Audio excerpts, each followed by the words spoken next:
Siratul Aulia dari absen 10. Saya Haris Masih Wero dari absen 15. Simak video kami sampai habis ya. Bye-bye! Isu Forum Nasionalisme Indonesia pada masa kini. Yang pertama, perkembangan nasionalisme di Indonesia. Mari kita pelajari bersama tentang perkembangan nasionalisme Indonesia yang berlangsung sejak masa pergerakan nasional hingga pasca kemerdekaan dalam berbagai bentuk dan perilaku bangsa. Unsur-unsur nasionalisme di Indonesia meliputi yang pertama, kesatuan atau unity, mewujudkan persatuan tanpa menyeragamkan perbedaan. Yang kedua, kebebasan atau liberty, menolak dominasi asing dan menuntut kebebasan politik serta ekonomi. Yang ketiga, kesamaan atau equality, mengutamakan persamaan hak dan menolak diskriminasi.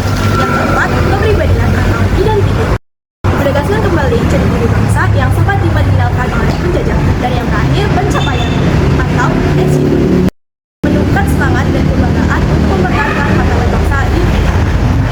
Yang kedua, nasionalisme pada masa pergerakan. Berikut ini merupakan tahap munculnya rasa nasionalisme bangsa Indonesia yang diwarnai dengan organisasi penggerak.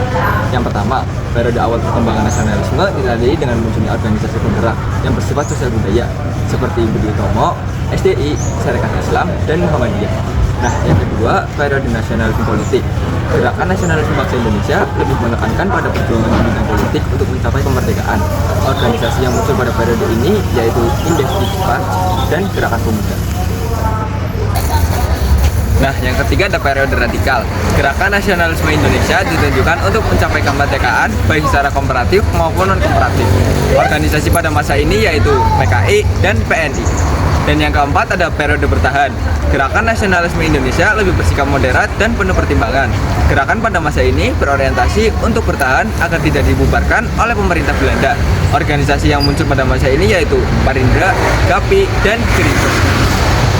Faktor-faktor penyebab munculnya pergerakan nasional di Indonesia. 1. Pendidikan. Politik etis Belanda diterapkan untuk kepentingan penjajah, bukan mencerdaskan rakyat.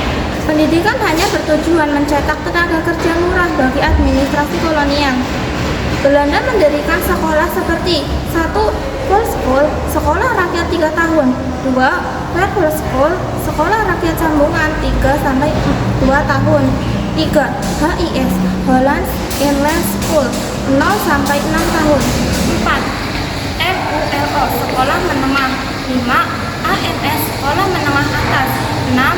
OSFIA, sekolah pamong praja. Nomor 7. Stovia, sekolah kedokteran. 8. RHS, sekolah hukum. Yang 9. THS, sekolah teknik. Dari pendidikan ini muncul kaum terpelajar pribumi yang menjadi pelopor pergerakan nasional Indonesia. B. Diskriminasi. Pemerintah Belanda memperlakukan rakyat Indonesia dengan tidak adil.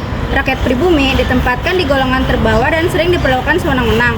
Melalui pendidikan politik etis, muncul kesadaran untuk melawan ketidakadilan dan memulai pergerakan nasional. C. Pengaruh paham baru. Di Eropa muncul paham nasionalisme, demokrasi, dan liberalisme. Paham-paham ini membuka pola pikir rakyat Indonesia untuk melawan ketidakadilan dan penindasan, serta berjuang mewujudkan kemerdekaan. Ciri-ciri organisasi nasional. Yang pertama, gerakan organisasi nasional memiliki sifat teratur. 2. Organisasi nasional memiliki cita-cita yang bersifat nasional. Ketiga, teknik yang digunakan oleh organisasi nasional lebih modern dibandingkan organisasi kedaerahan. Yang keempat, tujuan perjuangannya yaitu Indonesia merdeka. Dan yang terakhir, sistem organisasi nasional bersifat tangguh sedangkan organisasi kedaerahan lebih mudah bubar. Sekian video dari kami. Terima kasih sudah menonton. Bye-bye.